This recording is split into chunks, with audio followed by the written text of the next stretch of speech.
Chancellor and distinguished guests, first of all, congratulations on making it here. I understand the traffic was somewhat problematic, and I think we may have a few late arrivals, but well done for actually making it here today. Before we begin the formal events on this very important day, I want to acknowledge that we face some of the greatest change and challenge higher education in the UK has ever seen, including for this university. Responding to and managing such change is exceptionally difficult. But today is about celebration and recognition of the remarkable achievements of our foundation lecturer and our honorary graduates. And in that spirit, we very much hope we can all enjoy and appreciate what is to come and be respectful to those we are celebrating. So more formally, it's my great pleasure as President and Vice-Chancellor to welcome you all to the 2017 Foundation Day celebrations. Foundation Day marks the inauguration of the University of Manchester in 2004 and is the most prestigious day in our calendar. My welcome is also offered on behalf of our Chancellor, Lem Sisse, the Pro-Chancellors, Edward Assel, who is also the Chair of our Board of Governors, Gillian Eason, and the members of our board. I'm delighted to welcome our special civic guests who are here. We also welcome the founders of the university, Professors John Garside, Sir Martin Harris, and Tom Hinchcliffe, who are all here. Sadly, Dr. Roger Pannoni was not able to come, but we're delighted that his wife was able to attend. Their foresight in embarking on the creation of this great institution is honoured here each year. I'm particularly pleased that a number of our alumni and donors have been able to join us. Your support for the university in its many forms is appreciated enormously, and it is having a tremendous impact on our students, our research, and on the campus. This year's Foundation Day focuses on our social responsibility goal, and in particular what we do to widen access for students. I hope that some of you managed to visit the stands in the Old Visitors Centre to find out about these programmes. We also commemorate Foundation Day by a Foundation lecture, and I'm delighted to say that this year, for the very first time, one of our recent graduates, Gulwali Passarlay, is going to speak to us about his incredible experiences. Gulwali, I hope that you find the occasion very special, not least because today is your birthday. Happy birthday, Gulwali. Before the lecture begins, Professor James Thompson, who is the Vice President for Social Responsibility, will give an overview of our activities in this area and what we do to widen access for students. Then there'll be a short video from Ross Warburton, Executive Director of Warburton's Family Bakers, a member of the university's Bayer Circle of Benefactors, who will talk about the importance of philanthropy for higher education, and specifically about its ability to transform the lives of young people. Gulwali is a truly remarkable example of this. James will then invite Gulwali to deliver his lecture. The Foundation lecturer, after the proceedings, signs the university's Foundation Declaration, and the text is in your programmes. This declaration summarises our values, and the annual signing affirms our commitment to our future ambitions. After Gulwali's presentation, we'll move to the ceremonial part of the proceedings, the honorary degree ceremony, at which our Chancellor, Lem Sisse, will preside. We'll be conferring honorary doctorates to outstanding individuals, Nazir Afzal, Janet Finch, Ellie Harari, and Cornelia Parker. Congratulations to you all in advance. Before these elements, I want to briefly update you on the university, the external environment, the challenges and uncertainties ahead, and just a few of the many successes over the past year. As I mentioned, the degrees of uncertainty and change we are facing are unprecedented. We have a relatively new minority government, very big uncertainty over Brexit, reviews of and changes to assessment of teaching and research, growing global competition in higher education. We recently learned of the freezing of tuition fees at $9,250 and that there is to be, probably, a major review of university funding and student finances. Easing of the debt facing our graduates through reducing fees and lifting the threshold for repayment, and, as we heard today, a reduction in some of the interest payments, is most welcome. But the changes reported pose significant additional financial pressures on universities such as ours. We can't know all of the outcomes of these external pressures, but Brexit could impact negatively on student and staff recruitment and result in a loss of research income from the European Union. But our key concern about Brexit is about the mobility, the movement of our staff and students. Most of these factors will affect the whole higher education sector, but particularly research-intensive universities such as ours that teach the very highest cost subjects such as science and engineering. I'm also concerned that so much of the recent debate and press on universities has been about value for money, funding and future earnings of our graduates. These are all important, but they surely miss the key point of universities, which is the wider public benefit. Through our research and our discoveries, our students, and for us, our commitment to social responsibility. A university education should be a transformational experience for our students, well beyond their academic achievements and their greater earning power. Our ambition to be a world-leading institution in research, teaching, and social responsibility, irrespective of these many challenges, requires improvements in the quality of our research and student experience in some areas, and much better financial sustainability of the university, allowing us to invest. To meet these aims, we've developed and are implementing plans to bring new income streams and to make savings, which will allow us to make vital reinvestments. Some of these actions mean difficult changes, which we know have had an adverse effect on staff morale and which we must rebuild. We also know from our staff that they find difficulty with major change, yet we face much more significant changes. So we need to better respond to a world in which the higher education sector is continually changing and being challenged. Looking back at this past year under our research and innovation goal, we've had many successes, far too many for me to list. But just as examples, we were awarded £28.5 million for a biomedical research centre, the only such centre outside the southeast of England. This will connect our world-leading researchers based here and in the National Health Service Trusts in Greater Manchester to drive forward the transformation of scientific breakthrough into life-saving treatments. This has been greatly enhanced by the unique devolution of the health budget to Greater Manchester. We were awarded £40 million for Cancer Research UK for groundbreaking work focusing on translational research.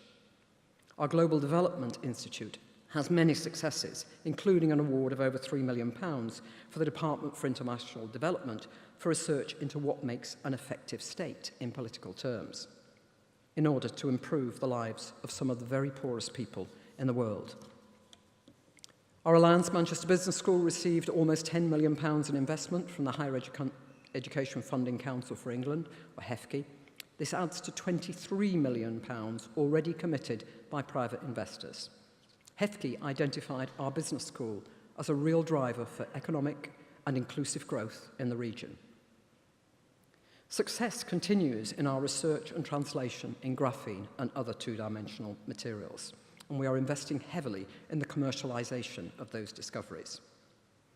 Work is already beginning on the National Royce Institute for Advanced Materials.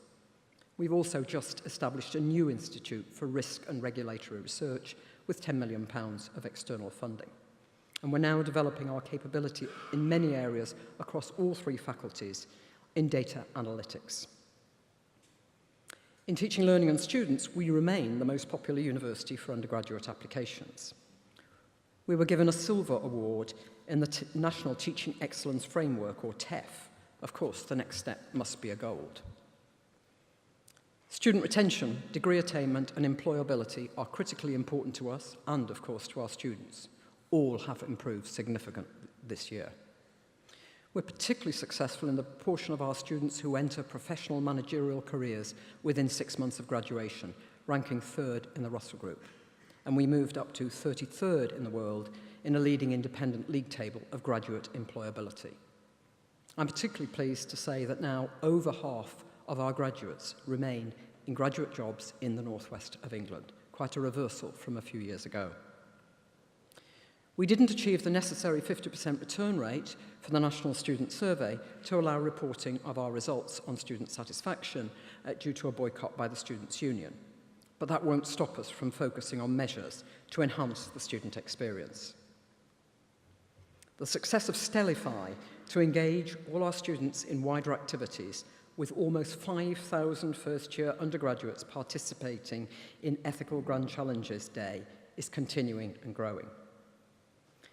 Our capital programme is progressing well. We will soon have an event to mark the new Graphene Engineering Innovation Centre, which is entirely externally funded and will bring discoveries in graphene to commercial benefit. The new Alliance Manchester Business School is incredibly impressive and will be completed next year, along with the new Executive Education Suite and the private hotel alongside. This will transform our capabilities in business and wider engagement. Our Manchester Campus Engineering Development, or MECD, is now well underway, although it does at present look like a very large hole.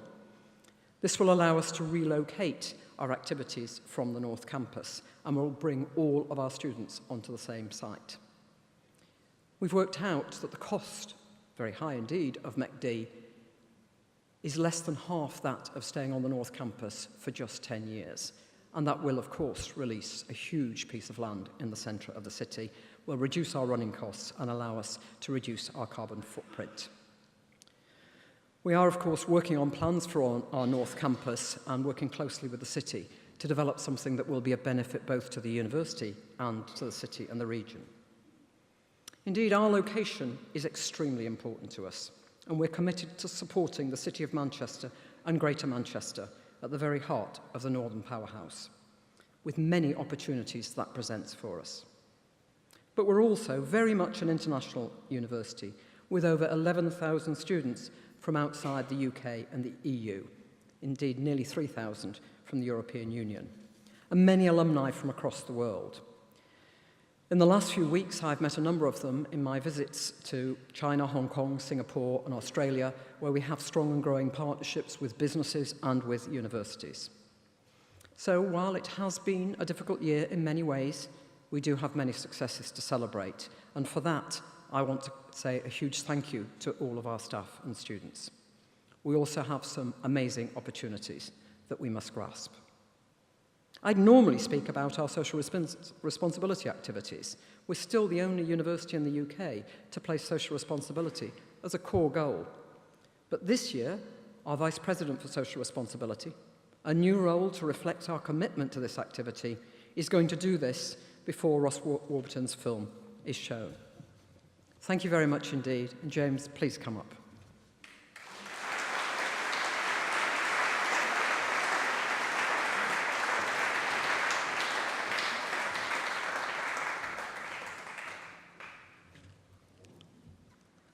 Chancellor, President and Vice-Chancellor, and distinguished guests. When we founded the new university, the foundation declaration that the President and Vice-Chancellor referred to just now stated that we, and to quote, affirm our resolve to make our university a place where students, whatever their backgrounds, are encouraged as responsible citizens of their own societies and of the international community to embrace fundamental human and civil rights as the only just, sustainable basis for a humane civilization. It's fitting, therefore, to have a focus today on our social responsibility programs. From our beginnings, we've sought to break down boundaries and improve lives. For example, one of our predecessor institutions, Owens College, widened access by removing the need for religious tests for entry, and another, the Mechanics Institute, opened up education to working-class students. Today, we build on this rich legacy through being the UK's only university to have social responsibility as a core goal, where it sits equally alongside our other two commitments to world-class research and outstanding learning and student experience. Our commitments to research and learning are often couched in the terms of the question, what are we good at? Social responsibility asks the question, what are we good for? The difference we make to society can be found across many areas, from our research to our inspirational cultural spaces, from our policies on equality and diversity, procurement and the employment of local people, through our commitment to environmental sustainability. Today, however, we're focusing in particular on the contribution we make to society through our students, some 40,000 current students, and of course, over 300,000 alumni. Every university spends time thinking about what it teaches, how it teaches, when it teaches. Here, before we consider these important questions, there are two more fundamental ones we ask ourselves. These are who we teach and why we teach. So let me say something about who we teach. Without thinking about this, we would miss out on extraordinary talent. Two key programs, both of which are now over 10 years old, illustrate why it's important to think about who we teach. These are the Manchester Access Programme, or MAP, of which our speaker Gulwali was a participant, and our International Equity and Merit Programme. MAP is our widening access programme for Year 12 and 13 students in Greater Manchester, and since its inception, it's supported around 1,800 students to progress to this university. You will now find MAP students in every professional walk of life, each of whom will say the same, that without the programme, they would have been unable to fulfil their enormous potential. Each participant is the first in their family to benefit from a university education, and through support and mentorship we offer them, we know MAP students perform at least as well academically as others, are less likely to drop out, and are more likely to find themselves in top graduate-level jobs after graduating. So MAP works, and in a moment Gulwali will tell you a little more about the impact on him.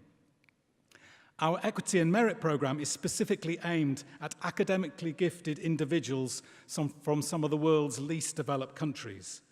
Students are given the opportunity to study at master's level here on programmes which address the critical skills shortages in their home countries, in areas such as engineering, environmental governance, public health, and urban development. Over the last decade, the programme has supported over 200 young professionals from Uganda, Rwanda, Tanzania, and Bangladesh to gain an education that would have been unthinkable without a scholarship. Through these programmes and many other initiatives at the university, this says something important about the question of who we teach. But what about why we teach? To many, it's simple: to provide students with a higher level education which will lead to the individuals securing a successful job and life. In other words, personal benefits that accrue to the individual, or a private good. This view is undoubtedly valid, as these benefits are important to individuals, but we feel it's only part of the story. Higher education is not only a private good, it's also a public good, a collective public benefit. Now, to illustrate this, former MAP students are, among other things, now teaching in some of the most challenging primary and secondary schools in the country, ensuring businesses and charities succeed, offering expert legal and financial advice, and providing healthcare to the unwell. And at the same time, across Uganda, Rwanda, Tanzania, and Bangladesh, former Equity and Merit Programme students are undertaking amazing groundbreaking research on infectious diseases, protecting endangered habitats and wildlife, and bringing electrical power and clean water to rural communities. This, we believe, is the broader answer to why we teach. That is the transformational impact that an education at Manchester can have, not only on the individual, but on a whole community or society. It's vitally important that we acknowledge that without the support of so many of our alumni, donors, and friends who share the commitment to widening access, we would not have been able to have the impact we do both at home and overseas. So we are enormously grateful to you all. Gulwali himself was generously supported with an Opportunity Manchester bursary funded by the Ross Warburton Charitable Trust. This support ensured that finance was not a barrier to him during his studies. Ross is unfortunately unable to make it today, but he did want to record a few words about why he has supported Gulwali and other students to progress into higher education.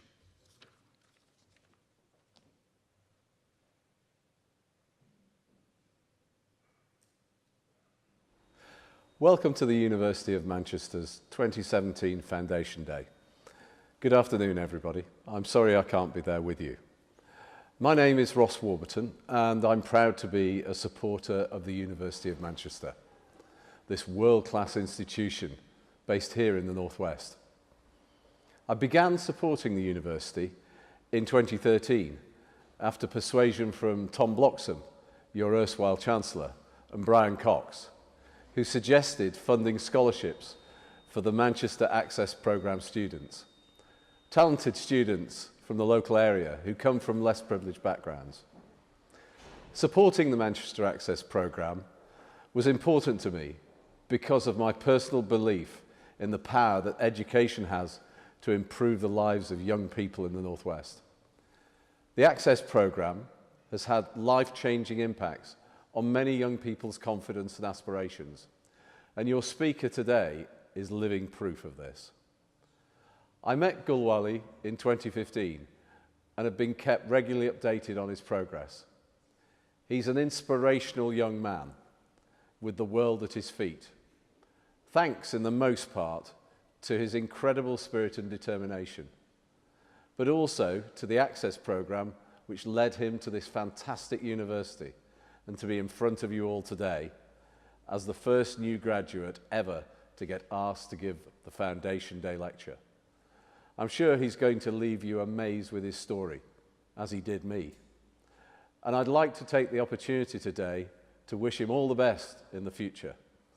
I've absolutely no doubt he will go on to achieve great things for himself and for many others. So, I'm absolutely delighted on his birthday to invite Gulwali to come up and give the 2017 Foundation Lecture. Gulwali.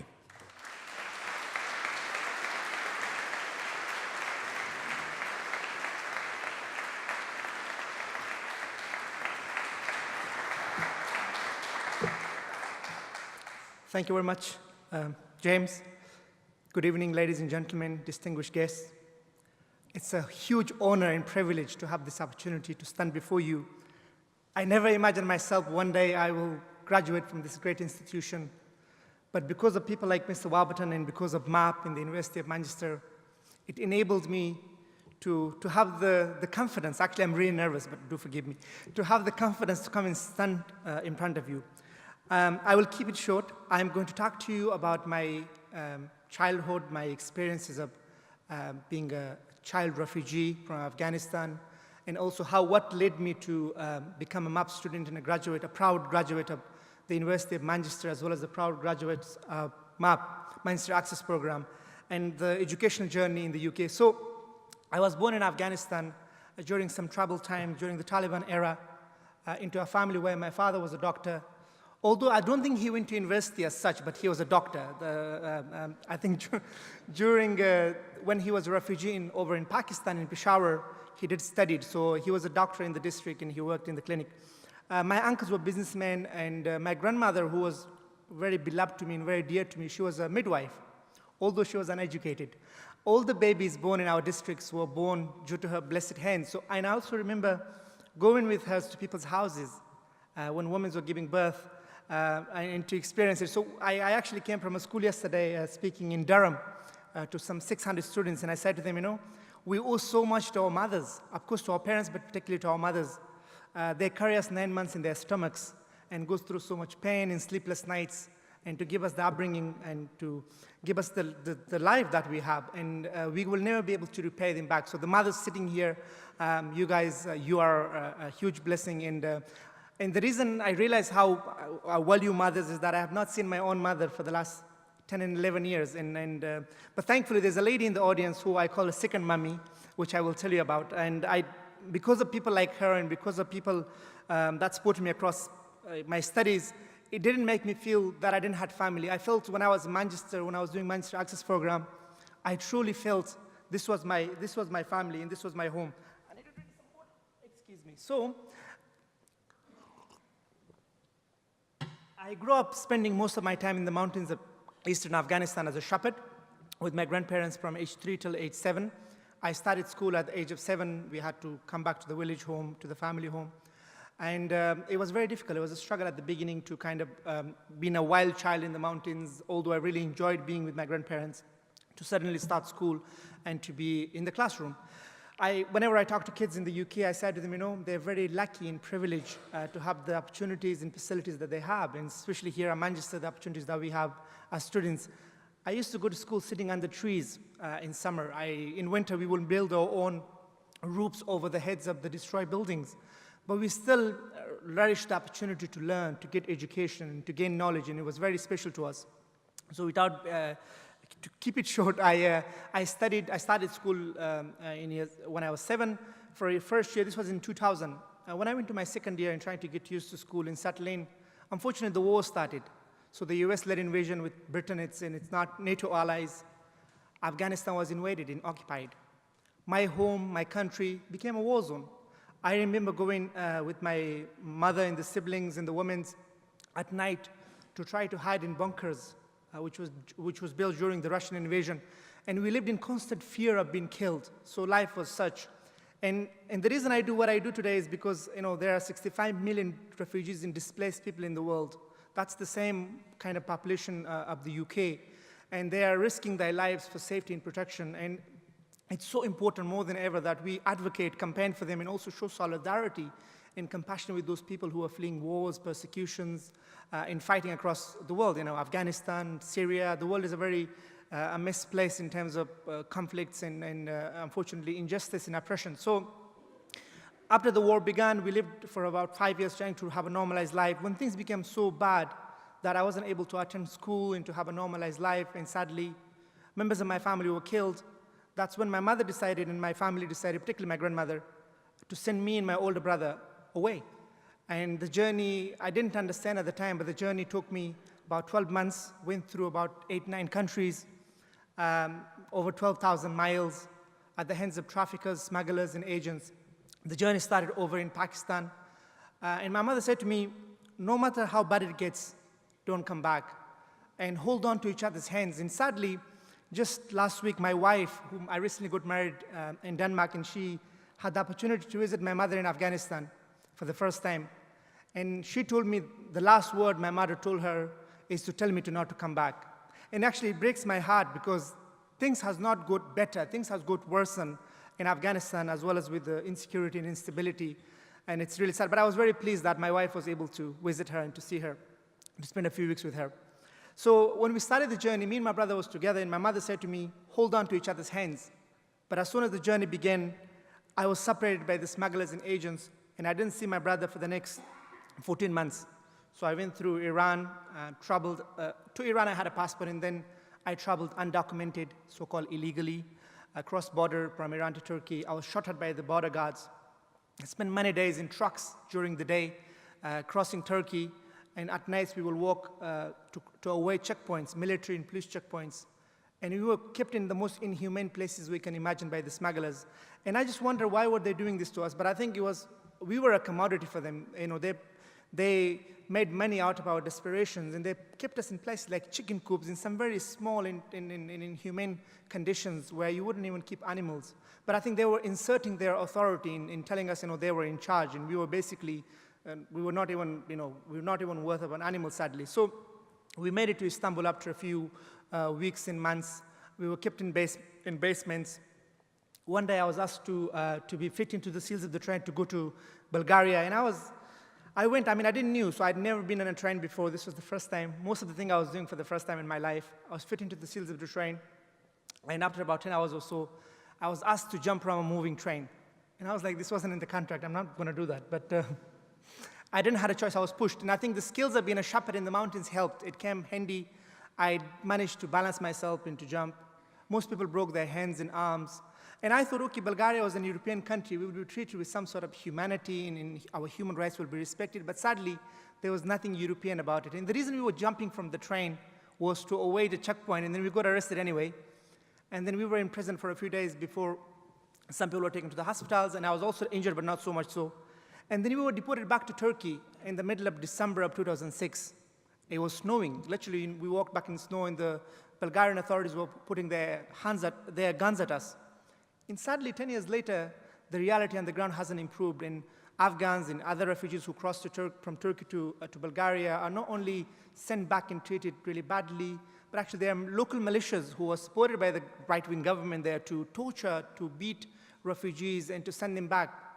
So that makes me really upset that in 21st century, in 2017, human beings are treated in such a way because of where they are born, because of what they're running from, and they run in hope that they will be welcomed and treated humanely and compassionately. The journey wasn't straightforward, so there was a lot of back and forth. I once again arrested and imprisoned in Turkey with very terrible conditions. Forget being treated as a child. I wasn't even treated as a human being. Sent back to Iran all the way back, and the concern I had was that, if I go back home, I was really missing my mom. I was very happy to go back and to see my family, my loved ones. But the issue I had was, if I go back, my brother is not with me. And I was keep looking for him at each destination that I went. My mother will think he's dead, so I can't really go back home, and I have to continue. Somehow managed to escape from police prison bus, which I was taking a huge risk. I was 10% chance of survival, and I managed to make the journey twice. It was more harder because this time I knew what was coming next. The first time it was frustrating not knowing what next, when will I reach my destination. The second time it was even harder.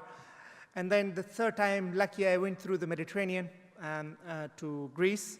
The journey was supposed to be 4 hours. We were taken in a small vans, 35 people in each van. And the boat did not arrive when we went to a place called Izmir. We spent 3 days and 3 nights in the jungle, in the forest, without water and food. Everything ran out. Mentally and physically, we weren't prepared for this because we didn't know we would be there for this long. When the boat did arrive, we were supposed to reach Greece very soon, but it took us 48 to almost 50 hours in the sea. I saw death on many occasions, but here I was certain I was going to die. And somehow, the Greek police, Coast Guard came and rescued us. And every time, I see the news, people drowning in boat capsizing. Last year, 5,000 people were killed. The year before, 4,000. And I think so far, over 10,000 people has been killed since that little boy, Alan Kurdi, body was washed up the beach, and the people actually stood up and campaigned that the UK should do more to take in refugees. And for me, those are not numbers and statistics. They're people just like you and me with ambitions, with dreams, with hopes, with aspirations. And unfortunately, their life ends in such a tragic way. And when we were rescued, the local people heard our boat was rescued. They brought us food and water. Such a beautiful act of kindness and generosity by strangers. I was saved by parts because of the strangers along the way. We were in Greece. We were taken to Athens the next day. There was a legal limbo, which basically the Greek authority told us to leave Greece within a month and then imprison us for 3 months. Thing didn't make sense. I was in prison for about 13 days, and then we were taken to our refugee camp because our health was deteriorating. The doctors and nurses intervened. And the next day, we ran away from the refugee camp. I made it for the first time in about 9 months, I have heard about my brother from a smuggler. He told me that my brother was heading for the UK, and that's when I decided that I want to come to Britain. Because people ask, why didn't you claim asylum in the first country that you entered? Well, I wasn't welcomed. I wasn't treated fairly. I wasn't even asked if I wanted to claim asylum. And also because my brother was here, so I had to continue the journey. I was fit into this on the top of a lorry engine, made it to Italy. Italy treated me really well. The only country which treated me with compassion and kindness. I spent about 15 days in a children's home. From there, I ran away because I needed to go to Rome and to find my way to England. I made it to Rome after jumping from a 3rd floor of the children's home. And then in Rome, I saw people sleeping in carton boxes, people sleeping in the street. It was really disappointing because I heard so much about the Roman Empire in history books, and there was nothing as such. I continued the journey, made it to Paris, spent a very cold night in Paris, and I was even more disappointed in Paris because in Afghanistan, we have a lot of sayings, and one of the sayings is that a plane goes up in the morning in Paris and shower perfume on the city. So when I arrived, I was trying to smell perfume, but there was no perfume. I was all the smells of pollution and the noise. I spent a cold night, as I said, in a telephone box. The police kicked me out of there. It was snowing. The next day, I went to Calais, almost done. Calais was so miserable. It was more miserable than I imagined. I spent 3 months, well, I spent 1 month, but I always been thinking I spent 3 months there. That's how bad it was. The humiliation, the misery, the cold. The French police really, really treated us really badly. I spent 6 hours every night running after lorries and being taken down.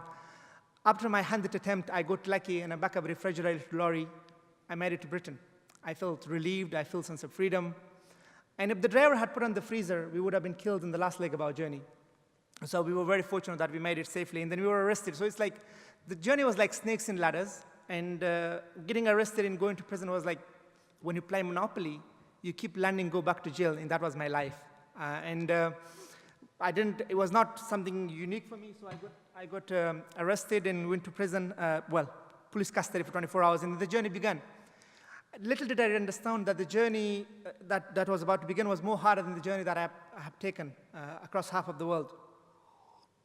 Excuse me, the authorities in social services basically was somewhat worse than the traffickers and smugglers. I am standing in front of you because of the smugglers. I survived, but if I have died, they wouldn't have cared less. But at least they were not trying to change my foundation, my essence of my life, of who I was. Although social services and immigration were trying to help me, but they were trying my foundation of who I was, and they were challenging my identity. They did not believe I was 13 years old, because I started the journey when I was 12, a year earlier.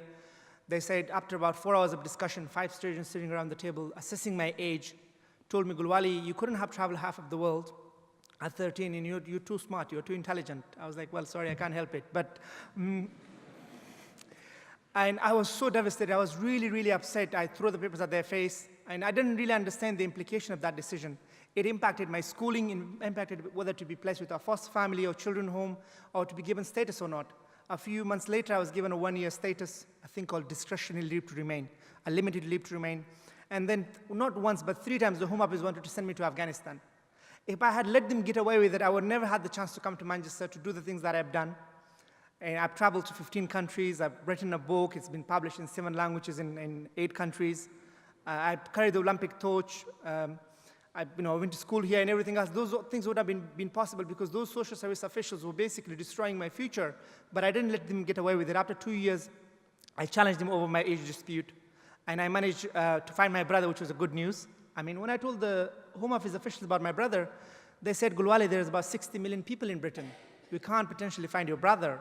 I mean, they could have. I was giving him his name and date of birth, except they have changed it.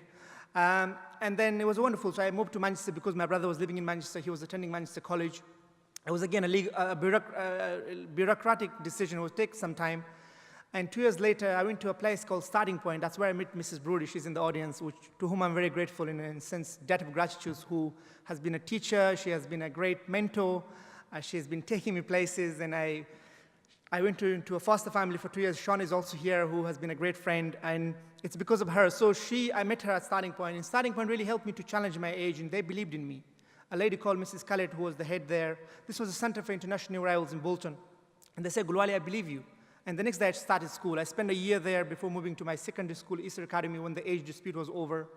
And I got another discretion leave to remain for 3-4 years. And then sadly, my brother had to leave me halfway through. He went back to Afghanistan. That's another story.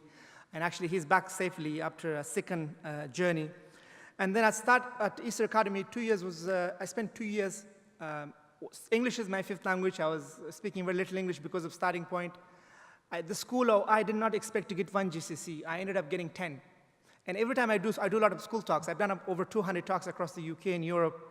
I've been very lucky and fortunate to speak to people and to share my story, to trying to inform them and hopefully inspire them in some ways of how fortunate and lucky they are to be born into a peaceful world, to be born in Britain, and to have those opportunities and chances in life. So after 2 years, the legacy that I wanted to leave was school. Not only did I get involved with the school council, with the Senate, being very active and engaged with school and being an ambassador for the academy.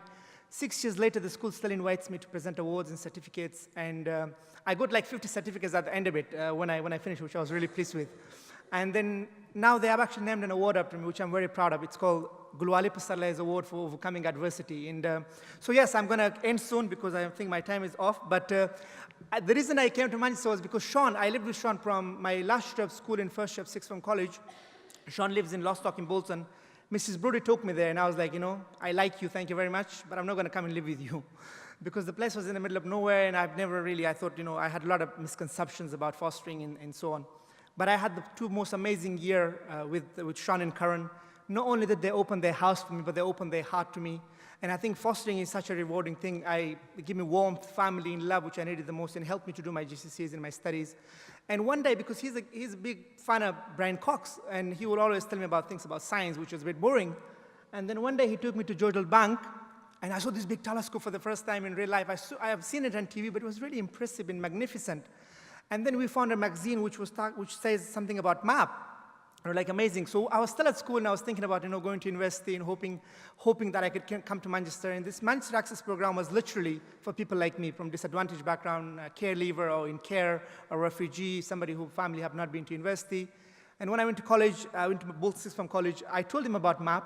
Actually, they didn't know about it, so I told them, I was like, this thing exists and it's great. And there was somebody responsible for it who I found out later. And then I applied. I was one of the 500 people selected, and I felt without MAP, again, I wouldn't have the opportunity to come to Manchester, to study here, and to do all the things I've done. I wouldn't have written the book. The reason I wrote the book was because I met MAP team, I met Julian, I thank you, Julian, you've done so much for me. He helped me through the MAP program. He was a director of widening participation before going to social responsibility. Really, because of Mr. Warburton, his support and giving me some financial help enabled me to travel, to do educational trips. And Manchester, before I came to Manchester, I already knew about what is involved, what credits I have to study, what modules I have to do, what is involved in the institution. So I already had an idea. I still panicked my first precious week. But that MAP enabled me to apply early before UCAS. I had a Decision Manchester, a thing called Decision Manchester, and it enabled me to apply before anybody else did. And I was one of the 21 care leavers to come to Manchester, and I was very, very fortunate and lucky to have the opportunity to come to this world-class institution, because I never imagined one day that I will go to any university, forget coming to Manchester, and then graduating, and then winning the Student of the Year award. And all these things has happened because I've been stayed focused, I've been determined, I've been dedicated my life to education and the importance of education. But I think most of all, it's because of people like you who supports the program. And thank you so much for doing it, because you might not realize that, don't underestimate the little help and support that you give to the University of Manchester, the financial help or whatever support that you give.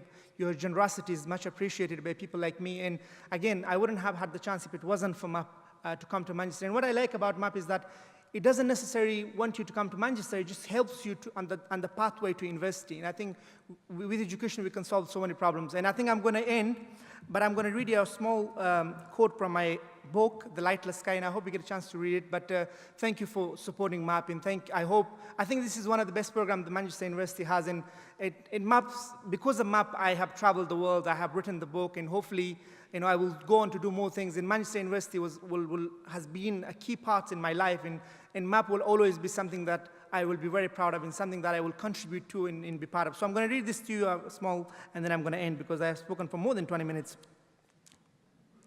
There is a Pashto saying, there is no enough time in this world for love. I wonder how people find time to hate. I could all too easily have lived a life of hate. I was 12 years old or even younger when my loved one was massacred. All I cared about, loved, respected and was influenced by were torn away from me in single instinct. It would have been easier for me to choose anger. It is in my genes as a Pashtun. The notion of honor and family are the hearts of my identity. We are attached to the concept of revenge and blood fuel, which goes on for generations. And then there were other men, soldiers from both sides of the conflict. I was too young to understand, wanted to use my brother and me as a pawn in their great game of war. Whichever side we would have been chosen to work with, the result would have been the same. In all probability, we would have been dead, and more people would have been dead with us. My mother would have had to carry more of her loved ones. More families would have been wailed in grief, and my country would be no further along the road to peace. Violence begat violence. The choice to go away was not mine, it was my mother's. She proved her wisdom beyond doubts when she sent me and my brother to Europe. She knew that if we were to stay, the outcome would have been bloody and ugly, not a thing of beauty, honor, or justice. Yet so many times in my most desperate and loneliness moment, I was left bewildered, despairing, and angry at her decision. my childhood a brutal game of survival. So many times on this awful journey, I nearly didn't make it. Jumping from the speeding train, coming close to drowning in Greece, and the endless trek without food or water, when my young and exhausted body wanted to give up and fade into the blackness. In parts, I was saved by the warmth and kindness of friends I made who looked out for me. More than anything, this book is about faith, hope, and optimism. And I hope, too, it's about dedication and commitment towards our fellow human beings, a story of kindness, love, humanity, and brotherhood. I leave you with a thought. What would you do if your home became a war zone? Thank you.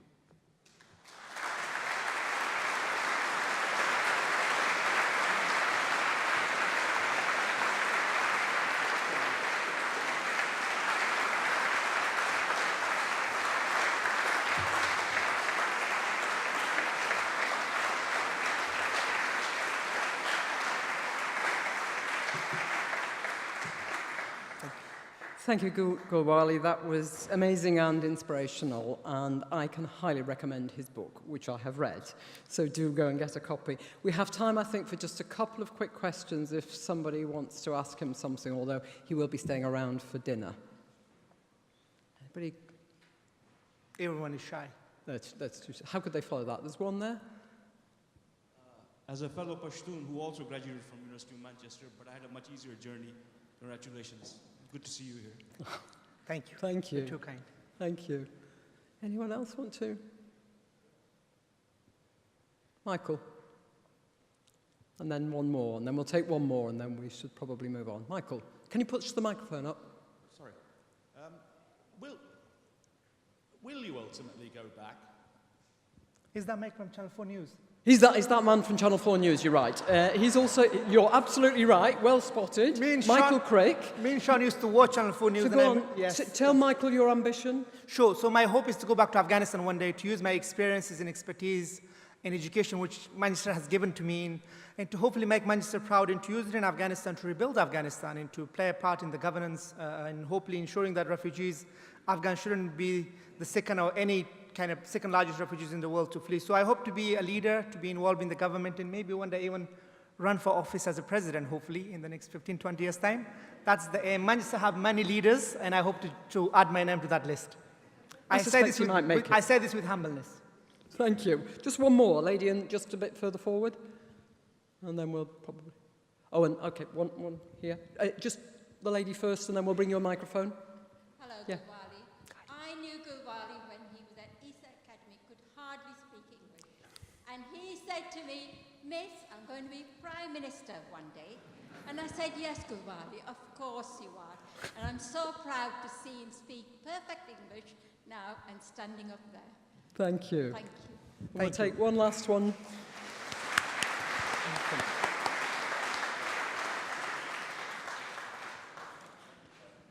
Yeah. I'm a Pakistani Pashtun myself, although I've been here nearly 60 years in this country. I'd like to ask you, when you left Afghanistan, what was wrong with going to Pakistan and living there, and there's universities, colleges, and everything? And if that wasn't good enough, what was wrong with the Arabic countries like Saudi Arabia, Abu Dhabi, Emirates, and all them kind of places? Surely you could have made a living from there and made a life. Great. Thank you. Thank you for your question. Firstly, Miss Nadeem, thank you so much. She taught me science, and I was really bad at it, but she never given up on me, and it's because of people like you that I have the ability to stand here and to communicate. And to answer your question, it's good to see many fellow Pashtuns here. Yes, there was nothing wrong for me to stay in Pakistan. There has been about 3-4 million Afghan refugees in Pakistan, and sadly, it wasn't my decision. I was a kid, it was the decision of my mother and my family to send me to Europe. I had no idea where I was going.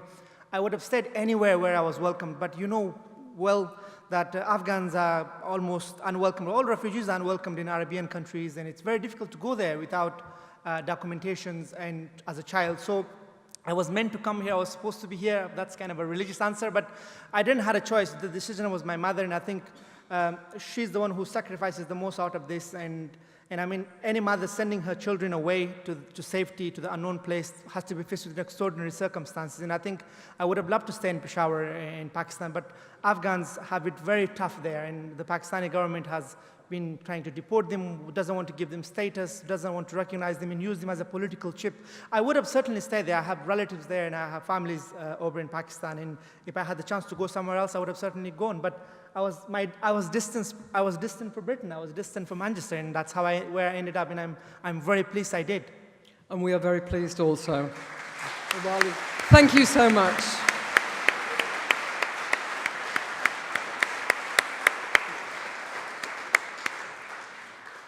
So I'm sure you will agree that was an amazing foundation lecture. And thank you so much, Gulwali, and for taking a few questions, and he will be staying around. So shortly, we'll move on to the honorary degree ceremony. Before that, we'll just show you a very short film entitled Celebrating Manchester Access Programme. This will be followed by our student-run chamber choir, Afzal, singing Sikat Chervis by Palestrina. Thank you all very much indeed.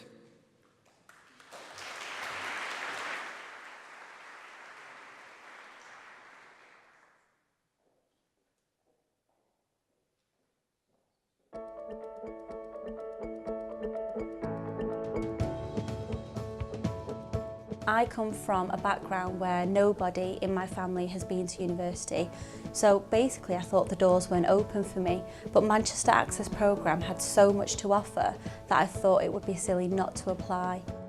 It gives you a complete head start into what university life is all about. It boosts your confidence.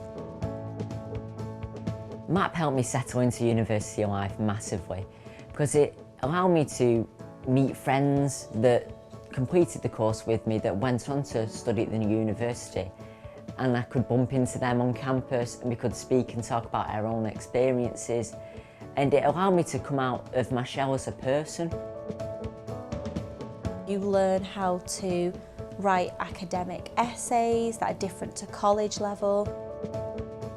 We had to work as a team to solve problems, we had to visit the campus, we had to visit the library. These skills have definitely helped in my teaching career. Once you do the assignment process with them and you watch them grow, and then you see the smile on the faces when you say to them, you know what, you can do this, I believe you can do it. That to me is an absolute joy. Through interacting with students from similar backgrounds, it gave me the confidence to think, yeah, I should be going to university, and to open up in a way. The university is a big place, but I have bumped into some of my MAP students now and again, and I often come across them when I'm doing my medical teaching. And in actual fact, I've seen some of them go through the whole of the medical programme, and they're now foundation year doctors, and it's fantastic to think that MAP had a part in all of that. What I enjoy is coming back onto campus and talking to the new Manchester Access Programme students about my journey. It's lovely to talk to them and inspire them and basically tell them that they can do it too. You're not limited by your background, and I think that's what the Manchester Access Programme has certified to me, that no matter what background you come from, rich or poor, you always have the same opportunities in life, and if you put your mind to something that you want to achieve, then you will achieve it.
text, please.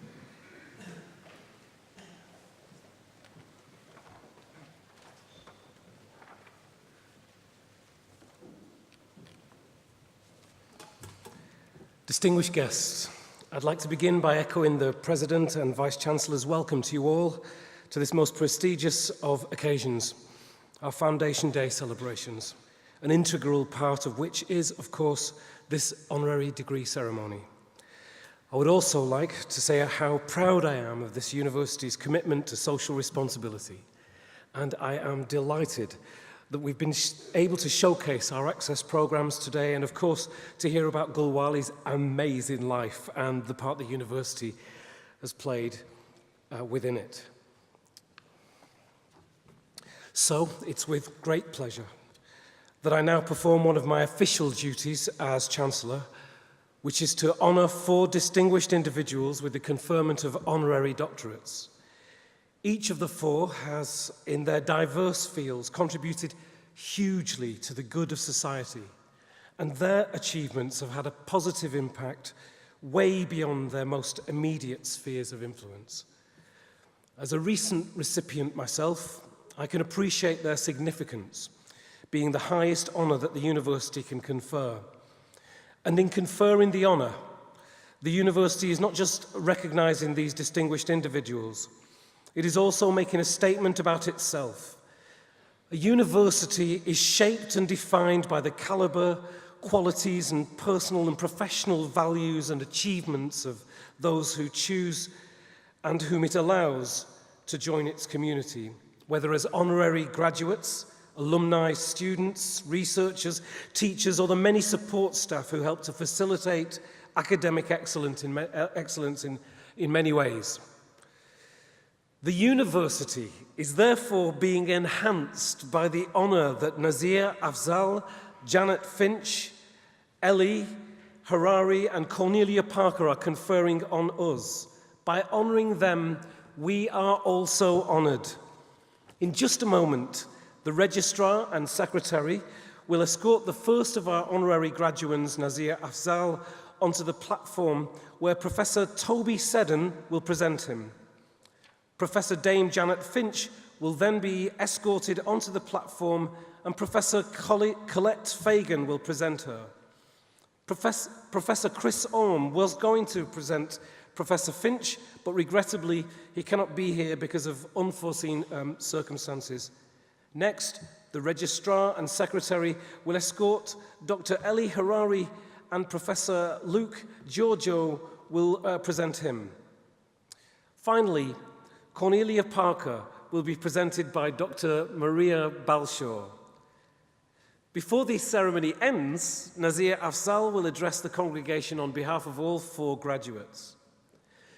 So it is with great pleasure that I now invite the Registrar and Secretary to escort the first of our honorary graduands, Nazir Afzal, onto the platform for the conferment of his honorary degree of Doctor of Laws, Honoris Causa.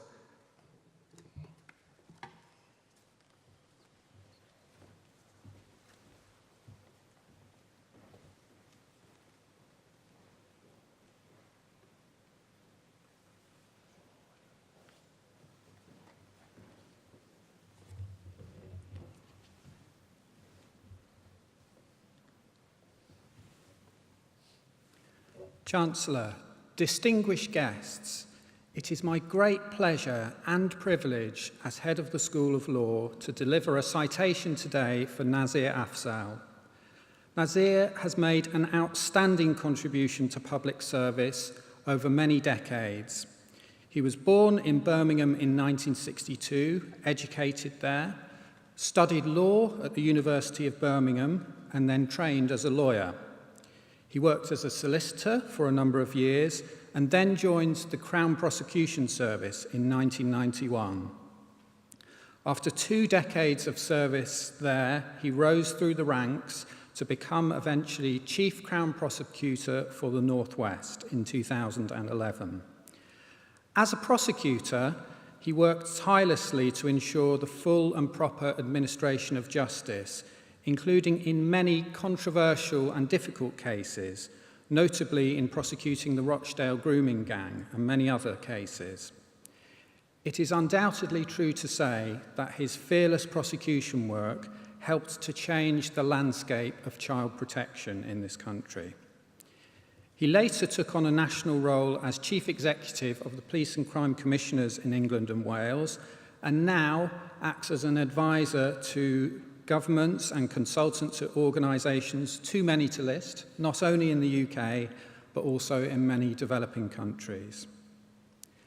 Nazir's courage and integrity in campaigning on issues such as violence against women and girls, child sexual abuse, forced marriage, so-called honour-based violence, is unquestionable.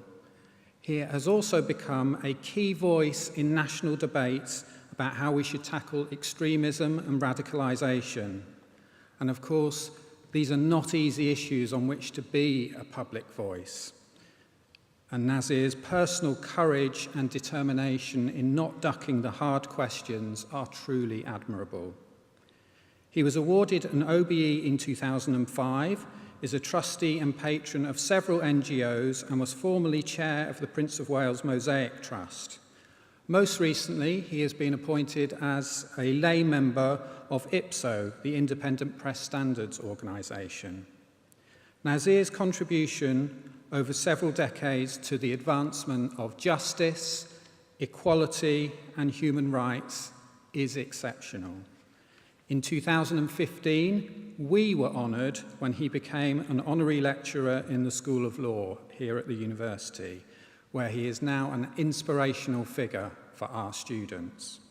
Chancellor, I am very pleased to present to you Nazir Afzal for the degree of Doctor of Laws, Honoris Causa.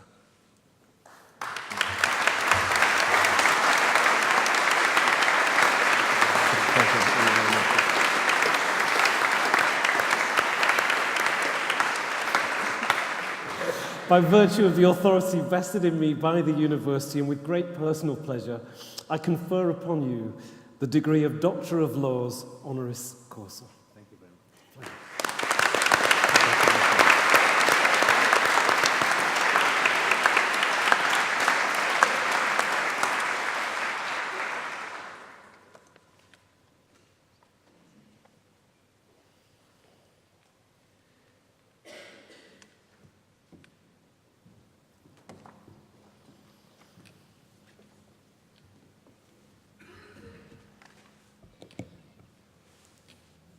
Chancellor, distinguished guests, Professor Dame Janet Finch has enjoyed a distinguished career as one of our country's preeminent sociologists, providing academic and intellectual leadership in the fields of family relationships, intimacy, and personal life. Her research and influential publications continue to inspire generations of scholars both in the UK and internationally. Her academic research has always focused in areas of contemporary and enduring social concerns with far-reaching and meaningful impact. And here I name just two areas to give you a flavour. Janet's classic work on concepts of family obligation and responsibilities brought sociology as a discipline into the forefront of theorising kinship. And I remember studying it myself very closely as a doctoral student. Some of this work resonates today, and many of the challenges we face as we think of intergenerational responsibilities and obligations, whether we're thinking about social care for our elderly relatives and neighbours in later life, or whether we're thinking about how to help our young adult children navigate the turbulence of student debt, housing markets, and increasingly insecure labour markets. And of course, her more recent work includes the concept of family display, which has stimulated debate and new research both within and beyond sociology. Janet's academic work has always been characterised by the strongest possible commitment to evidence and rigour in social research. And she is a leading figure enhancing standards and techniques in qualitative but all kinds of social research methods. Janet has also always been the most generous of scholars, generous with her innovative and excellent ideas, with her insights, with her time for colleagues, her collaborations, and her mentoring. In particular, she has had long-standing collaborations with members of the Department of Sociology at Manchester, and since 2010, when she stepped down from her role as Vice-Chancellor of the University of Kiel, she has channeled a great deal of energy into making the most generous and valued contributions to the School of Social Sciences as Honorary Professor, and especially her involvement with the Morgan Centre for Research into Everyday Lives. We have all benefited hugely from her willingness and enthusiasm to contribute to the life of our university. Dame Janet has also made a significant and enduring commitment to public service, both to social science and to higher education more generally. This includes, but is not restricted to, serving as a member of the Medical Research Council and chair of Audit Committee, member of the Nurse Review of Research Council's Advisory Group, chair of Council for Nursing and Midwifery Council, chair of Panel C for Research Excellence Framework in 2014, the chair of a working group on expanding access to published research findings, the Finch report on open access, chair of the Board of Ombudsman Services, and non-executive director of the Identity and Passport Service. Now, I give you that list to give you a flavour of the breadth and service to our community.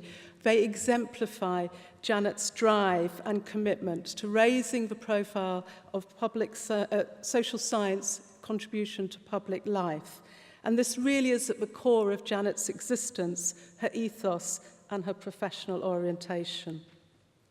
In recognition of this, Janet has been awarded the CBE and 1999's Honours List for services to social science and a DBE in the 2008 Birthday Honours List for services to social science and higher education. Finally, Janet's commitment to the Northwest should also be acknowledged at this moment. Janet's Liverpool upbringing and commitment to the Northwest more generally is something we think she is proud of. She was born and educated in Merseyside, completed her PhD studies in Bradford, spent many years as an academic at the University of Lancaster, rising through the ranks to become Pro-VC before her subsequent service as Vice-Chancellor at the University of Kiel. And then, of course, taking up the position of Honorary Professor of Sociology in the Morgan Centre here at Manchester, which reunited her with her many long-standing academic colleagues and friends. So, Chancellor, I am very pleased to present to you Janet Finch for her degree of Doctor of Social Science, Honoris Causa. What an honour. Shake your hands.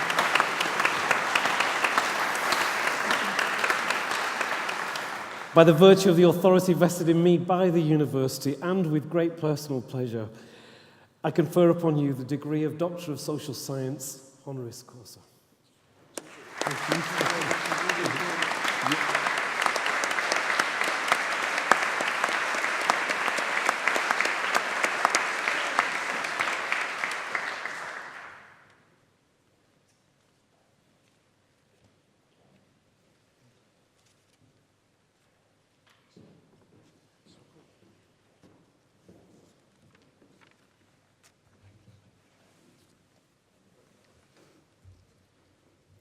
Chancellor, distinguished guests, Dr. Eli Harari began his acquaintance with the University of Manchester when he arrived from Israel to study for a degree in physics, graduating in 1969. He went on to receive an MA and a PhD in solid-state sciences from Princeton University. His choice of topic for doctoral research would prove hugely significant. Eli examined why satellites were failing when their electronics stopped working after 3 months due to the effects of radiation.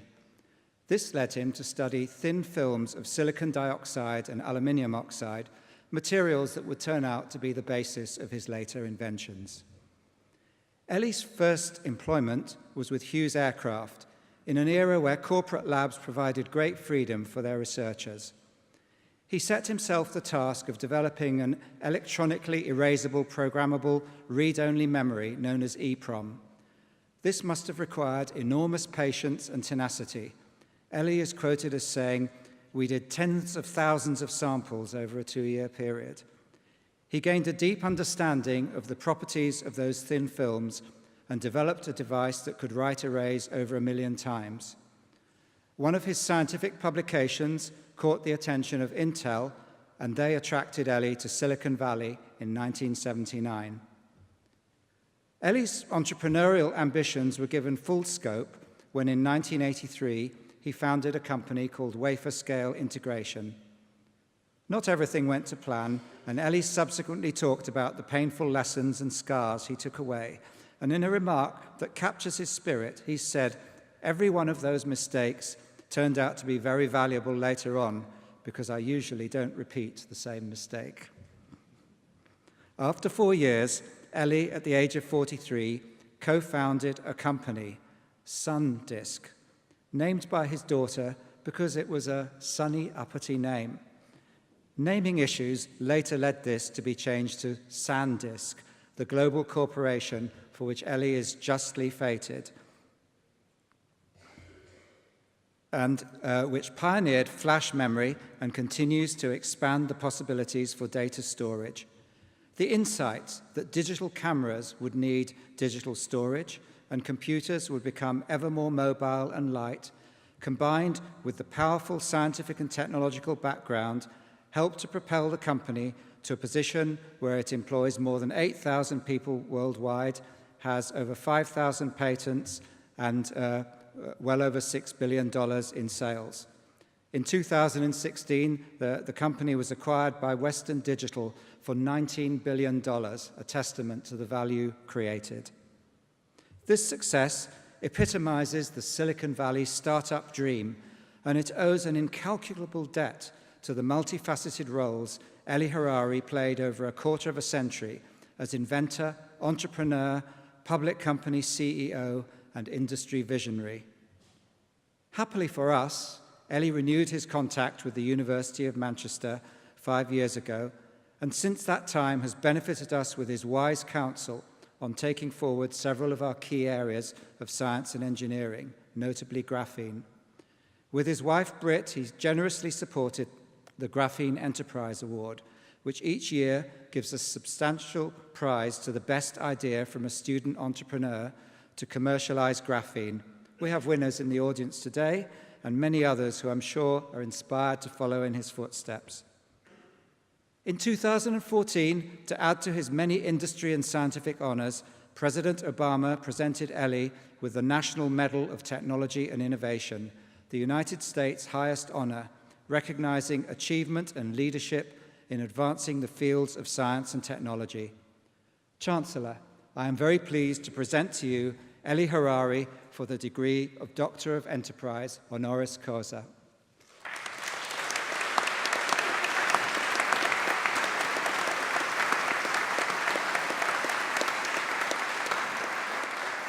By the virtue of the authority vested in me by the university, and with great personal pleasure, I confer upon you the degree of Doctor of Enterprise, Honoris Causa.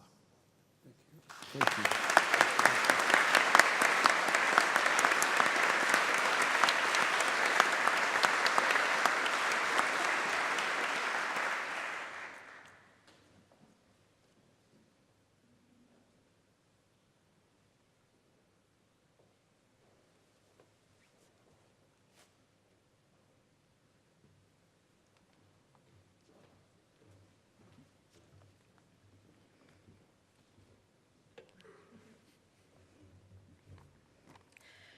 Chancellor, distinguished guests.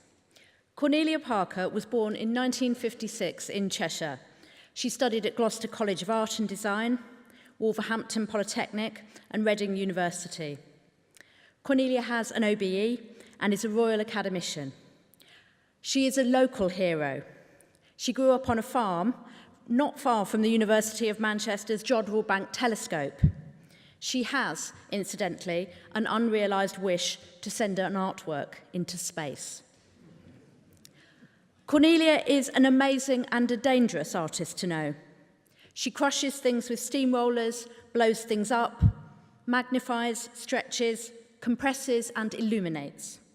She is an artist who has made a profound impact on my own life and thinking about art. As seeing Cold Dark Matter in 1991, her exploded shed, opened the eyes of this young woman to what contemporary art could be and do. Her art reverberates through our lives, connecting with the everyday and making it extraordinary. One of Britain's most acclaimed artists, she has shown across the world, but also here at the university, with a mid-career retrospective which marked the reopening of the Whitworth Art Gallery. She possesses an acute eye for the possibilities of materials and an unrivaled skill for making the prosaic come to life with new meaning.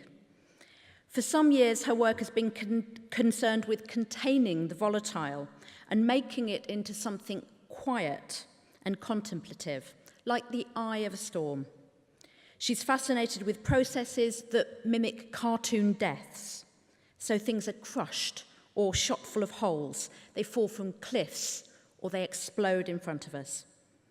Through a combination of visual and verbal allusions, her work triggers cultural metaphors and personal associations, which allow us to witness the transformation of the most ordinary objects into something compelling and extraordinary. The Whitworth owns many works by Cornelia Parker, and she is planning to donate a group of photographs from her current exhibition at the Whitworth, called Verso. Most notably, though, legendarily I would say, she collaborated with Sir Kostya Novoselov, the University of Manchester's Nobel Prize-winning physicist, to create graphene from a flake of graphite taken from a Blake drawing in the Whitworth's collection. The graphene was turned into a sensor which Kostya breathed on to trigger a meteorite shower of fireworks over Whitworth Park to mark the opening of the expanded Whitworth. 3,000 guests and 10,000 local residents witnessed it. It was personally my most memorable ever art experience.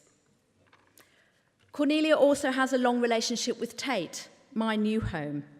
She has been on Tate Britain, Tate Modern and Tate Members' Councils and was nominated for Tate's Turner Prize in 1997. Tate has 21 works in the collection, including such iconic works as 30 Pieces of Silver and that shed I saw, Cold Dark Matter. It's sadly too large to hang in my office. She is a great artist and a great friend to me, also a great friend to the University of Manchester. So, Chancellor, I am very pleased to present to you Cornelia Parker for the degree of Doctor of Letters, Honoris Causa.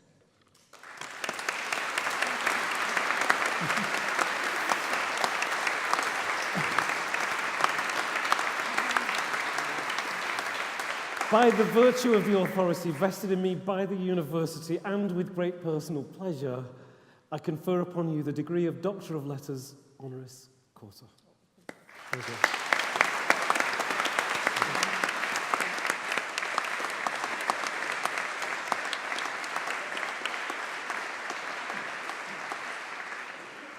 I would now like to invite Nazir Afzal to address the congregation on behalf of all of our honorary graduates.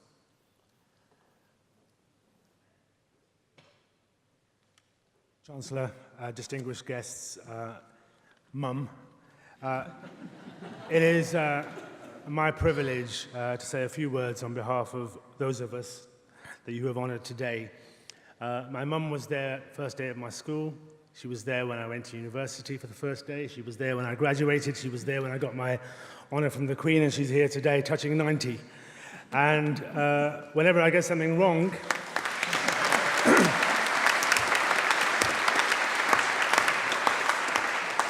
And whenever I get something wrong, she reminds me she was there when I was born.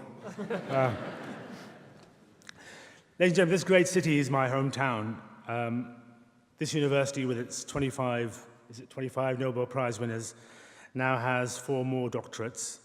And whilst I don't consider myself worthy, I know that my fellow graduates are all that you could hope for from ambassadors for their respective professions and sciences. As a lawyer, I don't normally like lawyers, but I'm touched by the recognition of my work, particularly, as Professor Seddon was saying, the work I do around violence against women and girls. Yes, I was played by an actor in the film 3 Girls. And yes, my wife does have a picture of the actor on the wall, not one of me. Earlier this year, this great city was struck by a terrible atrocity. People who seek to divide us only brought us together. It's in our cohesiveness and resilience that I take greatest pride. We are Manchester, and this is Manchester University, and we will not be turned by hate. Hate is something that is learnt behavior. The only thing you hate when you're 2 is broccoli. So you can learn to love, and you can learn to tolerate, and you can learn to accept. In this university, across this country, in all universities, learning teaches us to stand up for what is right, to fight only for moral reasons, to sacrifice and care for our families and neighbours, to look after those weaker than us, especially those who seek refuge from suffering, to build great things, to make massive technological advances, explore the universe, cure diseases, enrich our culture, be the world's greatest artists, and reach for the stars, aspiring to intelligence and not belittling it. We look for the truth, and we find the truth. I've always said the only ceiling to what we can achieve is that which we create in our own heads. This university has honored us. Your honorary graduates salute you, and we thank you.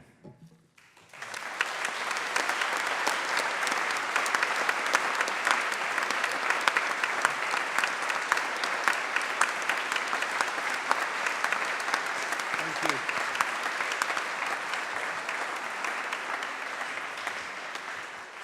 Doctors Afzal, Finch, Harari, and Parker, on behalf of the university, I would like to extend our warmest congratulations on your honorary doctorates and to offer each of you our very best wishes for the future.